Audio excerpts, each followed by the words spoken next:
Welcome everyone. My name is Ed Arnold and I'm Vice President of Products here at Leverage Point. This is another half-hour webinar in our monthly series of thought leadership in the areas of pricing, sales, and marketing. Leverage Point provides the only software solution for value-based pricing. We offer a SaaS-based collaboration platform that links all cross-functional team members involved in building and executing a value-based strategy. You can find out more about us by visiting our website, leveragepoint.com. That's where you'll find recordings for all our webinars, plus much more. Now, during this 30-minute webinar, we will take questions by participants and answer them at the end of the presentation as time permits. We'll also post all the Q&A on our blog. Now I'd like to introduce today's guests. We are delighted to have Jim Geisman join us again today. Backed by popular demand, Jim is a seasoned high-tech executive who has worked in leading firms, including BB&N and Apollo Computer. Currently, he runs a consultancy called Software Pricing Partners, where he advises clients on pricing, sales, and marketing. He's a board member of the Mass Tech Leadership Council, the leading trade association in New England, and he's also a board member of the Professional Pricing Society. The topic of today's webinar is Negotiating Tips for Executives, What You Need to Know to Negotiate Better Deals. In this session, Jim will respond to frequently asked questions around the issue of value and negotiation posed by Leverage Point's Vice President of Sales, Jay Manson. No doubt this will be a very interesting exchange with lots of practical advice that will save you time and money. With that, let me turn it over to Jay and Jim. Gentlemen? So our goal today was to do a webinar where we really talked about negotiations, but really to turn it into a dialogue between myself and Jim, where I can start to pepper Jim with some questions, and he can send some of it back my way as well. And why did we choose negotiations as a place to begin? Well, what we're finding is that organizations are really wrestling with this challenge right now.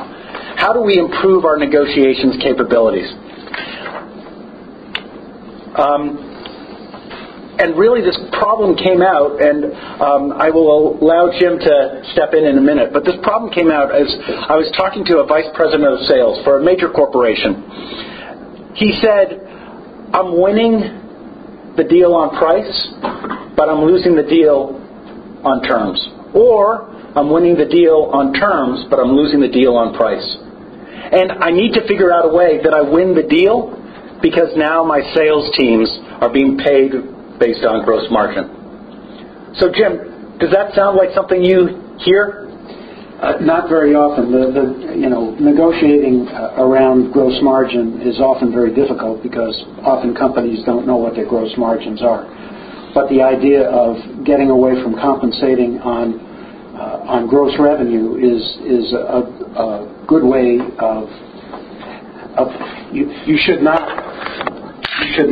negotiate and do deals just based on the gross volume. That can get you into trouble. You need that to be modified or modified by discount considerations and the considerations of terms.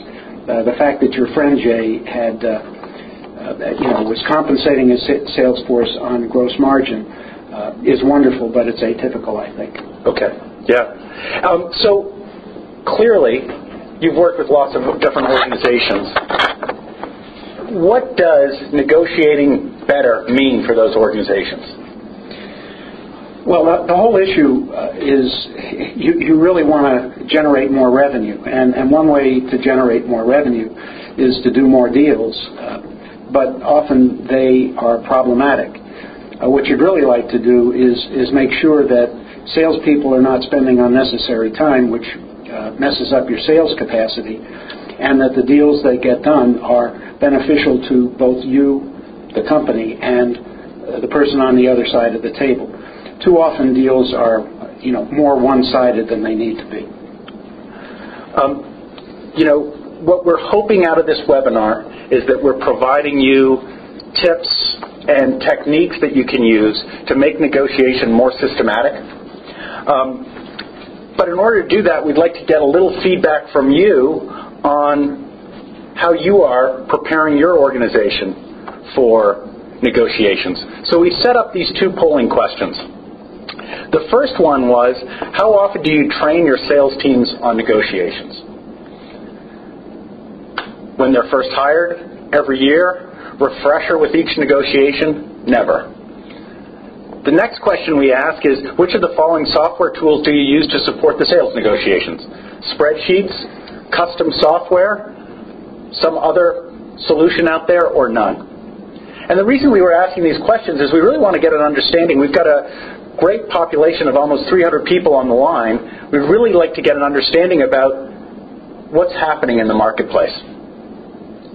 So, Jim, what do you typically see from a sales negotiation standpoint? Just address the first question first. Oh, I'm sorry. I'm being coached here that we need to look at the first question first. Yep. And are we getting any polling results? Yes, we got results coming in. Looks like about 3/4 have voted, so we just take one more minute and let the last few people answer the first question. I think in terms of training a sales team on negotiations, it always pays to have hire experienced salespeople who know how to negotiate. But I think often what happens is the sales guys are always out trying to make quota, and the purchasing agents are always in the negotiation seminars, webinars, things like that. So one of the things you really need to do is to give the salespeople, a break and bring them up to speed on negotiations.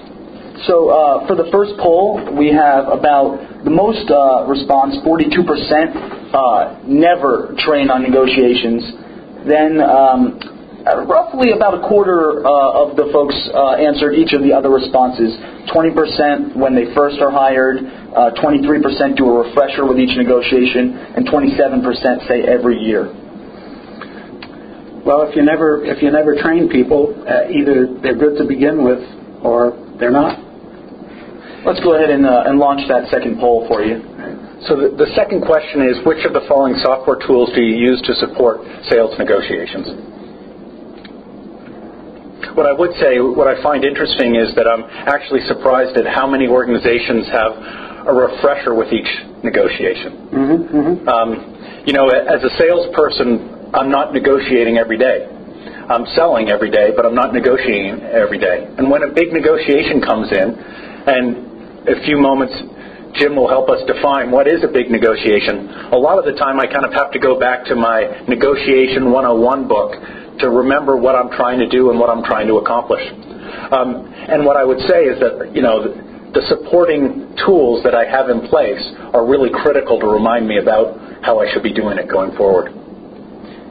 And the output from those tools, whatever they are, can be very useful in terms of doing postmortems or in terms of just doing a role play based on the deals you previously negotiated.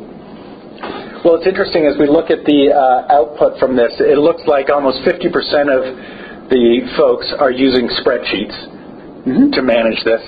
A very small percent, 15% are using custom software. 12% are using something else, and the rest are using nothing right now. Which is over 20% is using nothing. Yeah. I think people who never train their sales team and don't use any sort of software tools to support the sales negotiations. You should be ashamed of yourself.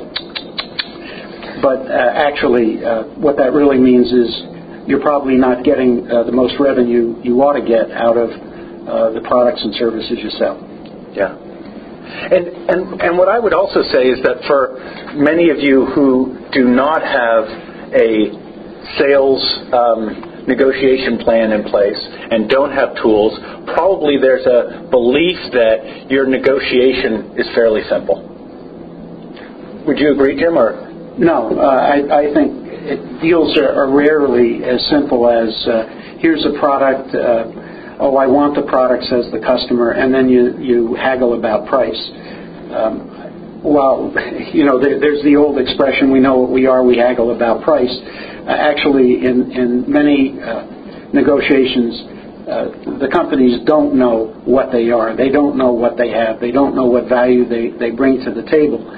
And in fact, what happens is if you peel the onion a bit and you take a look at your company and all the elements that go into the company, it's a complex mix of things, which means you have a lot of negotiating levers, which also means that the negotiation is much more complex. And as many of the folks know, and certainly you know, Jay, that the vendor is selling more than just the product or the services at hand.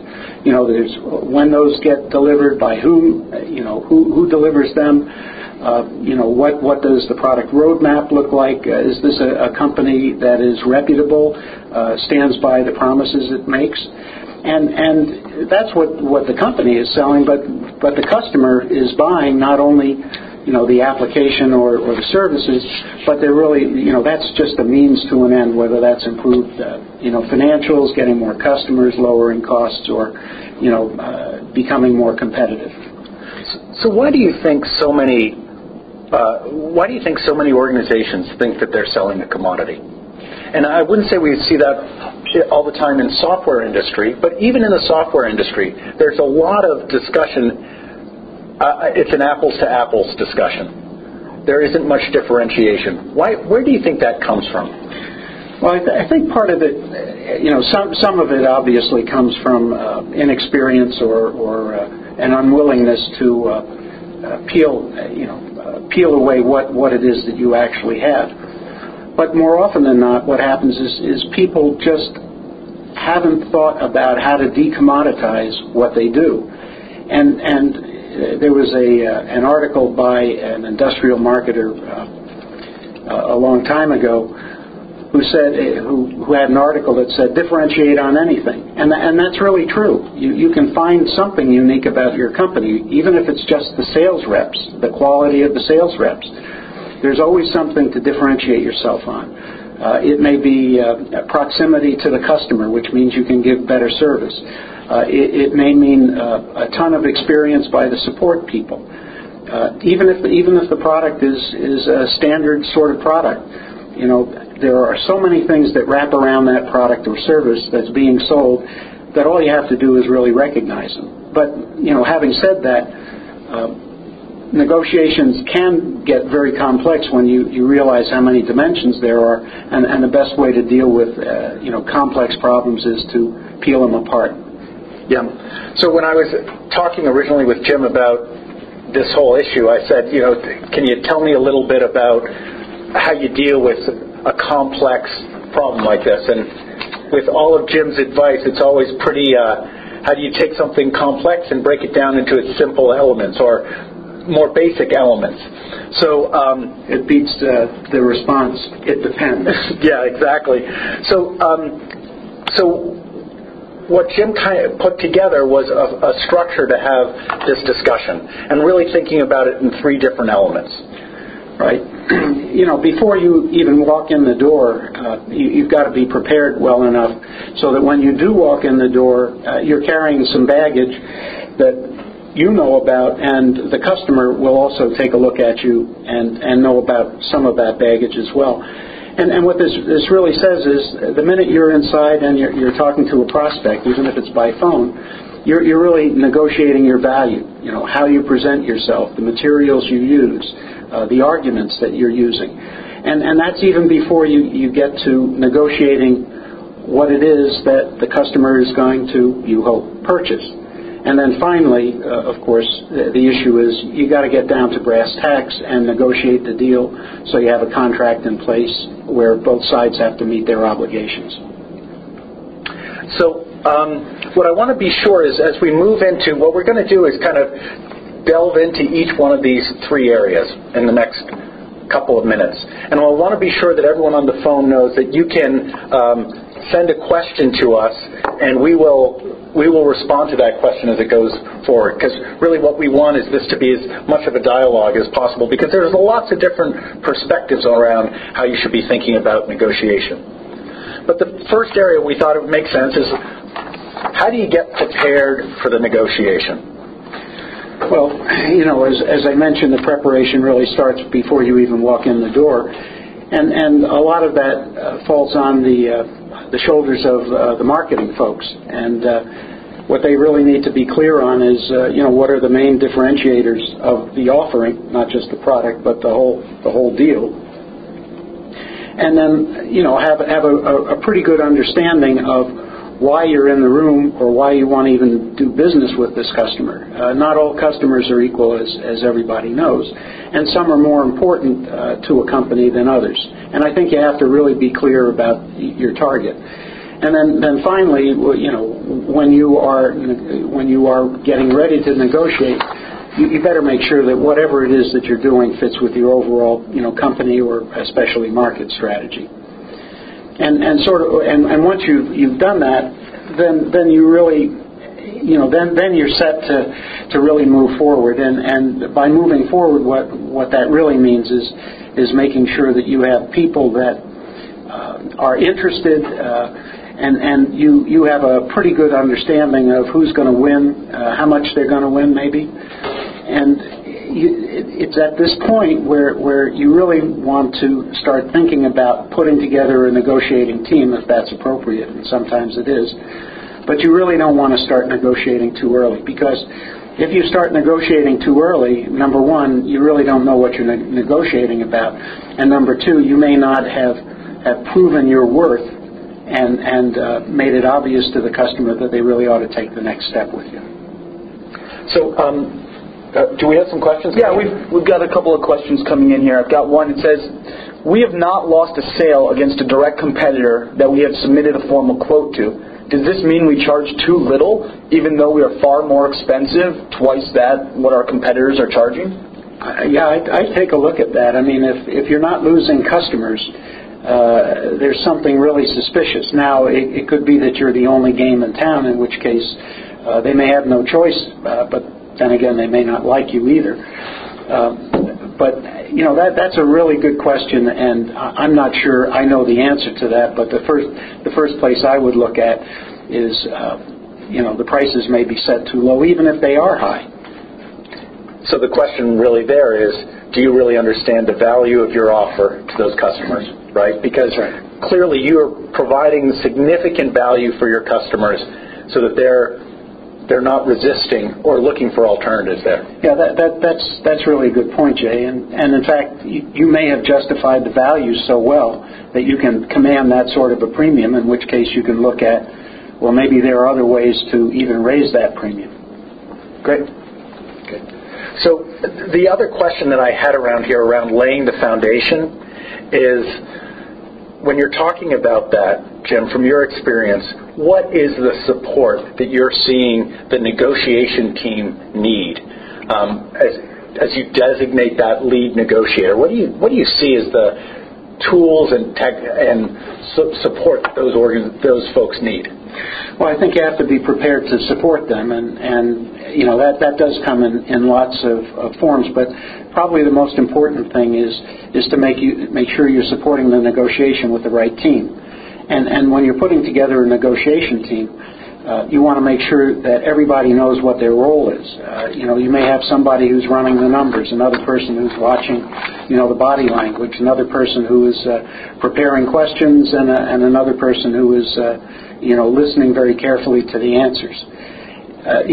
But the point here is, perhaps the greatest support is making sure that everybody is on the same page, that the other side hears the same message regardless of who they talk to, and you make sure that it is clear that there is one person who is the lead negotiator, so that that person can't be circumvented and divide and conquer will hurt. But Jay, you've been in this business for a while. What do you see? Well, I mean, one of the key pieces that I see that organizations are and Jim, this goes to a discussion we've had a lot, is what is the material that the customer-facing folks need in order to be effective during the negotiation? And are we giving them the right information? And that really feeds into our next slide as well. Can you help me here, Aaron? There we go. before you get started, do you really understand what are your economics and what are the trade-offs you want to be focused on around your economics? A lot of the time what I see is sales organizations don't really know that information. And one of the most frustrating things as a salesperson is to come back with what you think is a good deal and then talk to the CFO or chief counsel and that person to tell you, you know what, you missed the mark. I'd really like you to change this thing.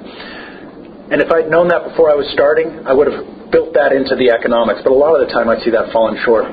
Yeah, well, this really speaks to making sure that you're controlling your side of the discussion. I mean, if you don't know what the terms of engagement are with the customer, if a salesperson doesn't know how far they can go or what their limits are, that's just going to be ineffective. And often what happens is when people start negotiating, number one, they start negotiating price too soon, but what you really want to do is, before you do that, understand what it is that you're negotiating price about, and that really has to do with negotiating the offering, configuring the offering. And I think, one of the most important things there is to make sure that you and the customer agree on what the deliverables are, and that you understand them very well. And I think it's also important to streamline the negotiation so you can get to that point as quickly and effectively as possible. So that means what if games. Well, what happens if we want to do this? What happens if we want to do that? That's all well and good. You can explore that, but don't spend an awful lot of time on it. Try to say, well, okay, this is how you deal with this what-if situation. Let's talk about the most likely scenario. Yeah. I mean, in my conversation with Jim about this before, one of the key pieces that was really important for me to understand was that this whole idea about having the customer create the term sheet and having you work together to create that term sheet. The collaboration with a customer as you build out that term sheet really helps get to that discussion of value trade-offs. Yeah, and I think, often what happens is people go to contracts too soon, and sometimes that has to happen because you're dealing with a large company. But more often what you really want to do is you want to come to a term sheet so that, number one, you have something to compare a contract against. And number two, if indeed you're going to have a custom contract negotiated and drafted, you want to make sure that the attorneys are getting good guidance. We're now at the stage where we're coming to an agreement. There's been agreement on the value of the offering. There's been agreement on what are the terms and those sorts of things. Not every deal can get done. What do you mean by that, Jim? Because I think that's a really important piece to talk about. Well, sometimes customers or prospects will make unreasonable demands that are just so far out of line that you need to bring them back to reality. But what I'm really talking about there is sometimes there are there are needs that the customer has that the company cannot meet economically or within their business plan, and often the right idea is to walk away. However, having said that, perhaps the most important thing to do is first figure out on what terms you would do that unusual deal. We were working with a client who was involved in a source code deal, and the customer prospect wanted to know how much for the source code.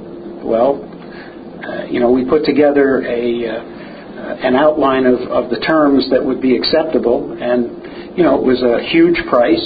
There was no transferability, and there were a bunch of other terms that were associated with it. And you have no obligation to give the customer terms that they would accept when they are asking you to do strange and unnatural acts. What you really want to do is come up and understand the terms that you would agree to if they accepted them.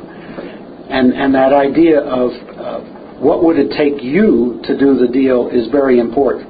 Even if the customer won't accept the terms, you may owe them an answer to the question, well, would you do this deal?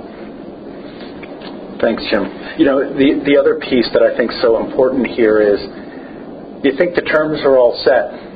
and then the customer comes back to you and says, hey, I've got one more thing I want to add to the deal.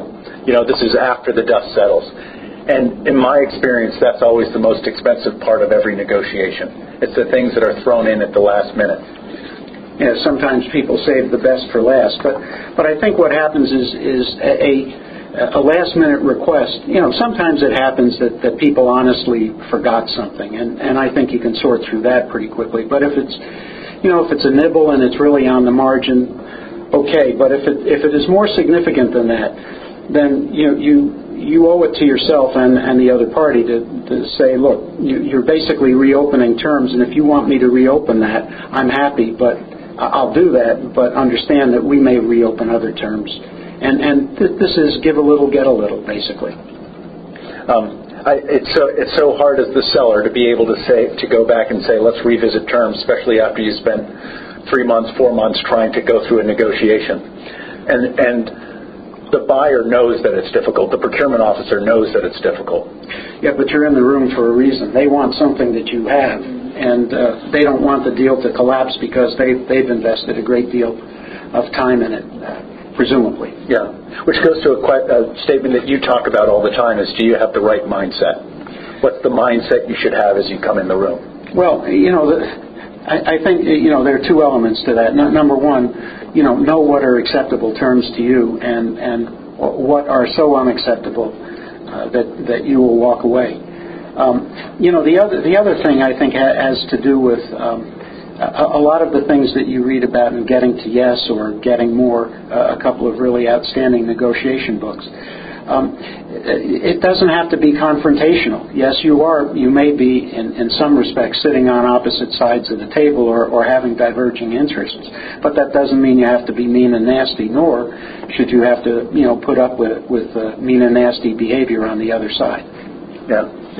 So when you see, there are different kinds of deals that get negotiated. Sometimes it's a brand new deal that you're walking in the door.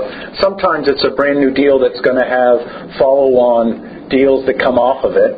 Sometimes it's it's part of a ongoing relationship. How do you see organizations measuring the value of what they've delivered on a deal and using that going forward to continue to hold on to their value position in the marketplace or with a specific customer? Well, I mean, a big part of it is knowing the value you deliver, but knowing it in a way that you and the customer both agree on what that value is and how to measure it. And then I think it's a matter of constantly reminding the customer of the value that you and your organization are bringing to bear. Those measures are often a good way to engage the customer, and we all know that when customers are engaged, they probably don't beat you up as much because, after all negotiations are personal at some level. Yeah. There's a couple of really interesting questions that have come in. Actually, there's a lot of questions that are coming in. But there's a few that asked, don't volunteer to draft contract. Why is that? Well, often it's a waste of time.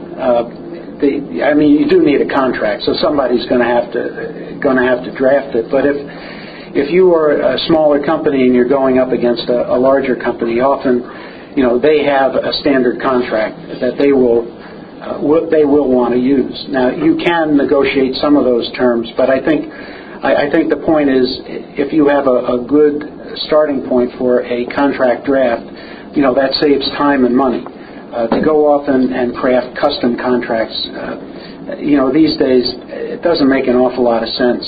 So somebody has a starting point somewhere.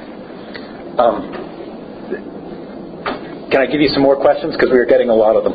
Is that all right? Sure. I want to be careful of time. So we started a little late, so we're going to run over a few minutes just so we can respond to some of these questions. A great question here. I understand you don't want to negotiate too early. What about price? How do you delay the price discussion early in the dialogue so that it allows you to differentiate?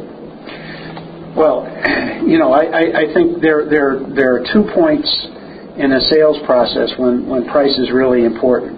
The first one is to determine what the budget is of the prospect, and also for the prospect to understand, sort of what are the range of values that they may have to deal with. And the other time price is important is when you get down to the short strokes. I think, dealing with a question about price early on in the sales process, it is fair to say, well, I don't know, because we haven't gotten into this, but organizations of your size, characteristic, whatever it is, the deals range from X to Y, and it depends on, and then there are a whole bunch of dependencies. And there really is nothing wrong with being vague at that point. When you get closer to the end, you ought to know what it is that you're pricing because you've negotiated the deliverables. One of the pieces of advice that Jim gave me very early on was, and this is on the next slide, keep price lists simple. Use printed price lists. And that has been extremely helpful for us here at Leverage Point. Clearly, a pilot costs $15K. We have 3 levels of subscription: 0 to 100 users, $72K; 0 to 300 users, $120K. It's very simple and very straightforward. And why is that important? Because, as Jim says, a lot of the time early on in the sales conversation, someone asks you what the price is. Actually, most customers try and figure out what the price is before you even come into the room. So to have a simple model that they can understand, that you can understand and have confidence around, I found has been really useful and really helpful. Yeah, and it really accelerates the sales process. Often what happens, and we see this in software companies especially, their pricing algorithms are just so complex that the salespeople spend an awful lot of time figuring out what the price ought to be, and then the customer spends a lot of time with the salesperson trying to understand why the prices were the way they are. I think we err on the side of simplicity because God knows as time goes on things get more complicated. In terms of using printed price lists, I think it's very important that you have that sort of documentation. People tend to believe things that are printed or on a computer screen more than they believe, verbal offers. And, that is also a mark on the wall. And then you have a uniform starting point for the negotiation. And that starting point's really an important one. It's interesting, we just got another question that was, one of the strategies this person sees is that the organization brings in someone who they're selling an enterprise solution. The procurement group brings in a new face who doesn't believe any of the value that you've already talked about to be their voice to lead the negotiation. How do you handle that? Was that clear, my question? I think so. You have a person who is either at the initial part of a negotiation or gets dropped into a negotiation who really doesn't understand what the deal is. One of the things you may want to consider there is either educating them or making sure that your inside champion educates that person. But having said that, you are going to have to spend some time with them. The issue is how much and when. Yeah, and I'll tell you, in my past experience, I always view that as they're extending the negotiation process. But it's always important every time you come back in to clarify and confirm. These were the points of value that we talked about last time. Are we still in agreement? Should we change those? By having that discussion each time, you're actually training the customer to expect that as part of it. And you take them through a process where they're actually building out the value proposition with you as you go forward. Yeah, I think you said a very interesting thing, Jay, and that is you're training the customer. Unfortunately, most customers are trained in ways that you don't like, end of quarter deals, end of fiscal year deals, and often the task is to untrain them. Very difficult, but necessary. Yeah. So we're running out of time, and we had a couple of kind of next steps that we wanted to lay out for folks, things to think about. And Jim, do you want to just talk to these? I'll let everybody read them, but a negotiation. Your negotiations are going to be a lot better if you get prepared. Be prepared is be prepared. The other thing is, if you are prepared and you've got reasonably good negotiators, you will do better than you would if they weren't prepared. And furthermore, if you have good negotiators that are prepared, they will do very well.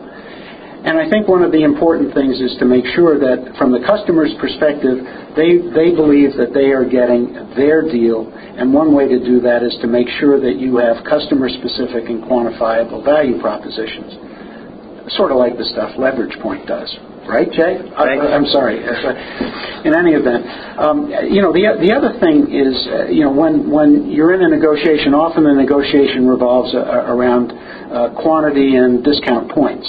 And that's really the wrong thing to do. What you really want to do is assess what the financial impact of those negotiations are. And it goes much, much beyond, that price and volume consideration. But, if you're going to extend terms, what's your cost of money? If you are going to provide free shipping, what's the cost of that? And so you really want to understand the overall financial impact.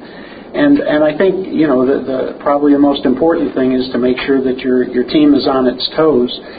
Okay, that's all our time we have for today.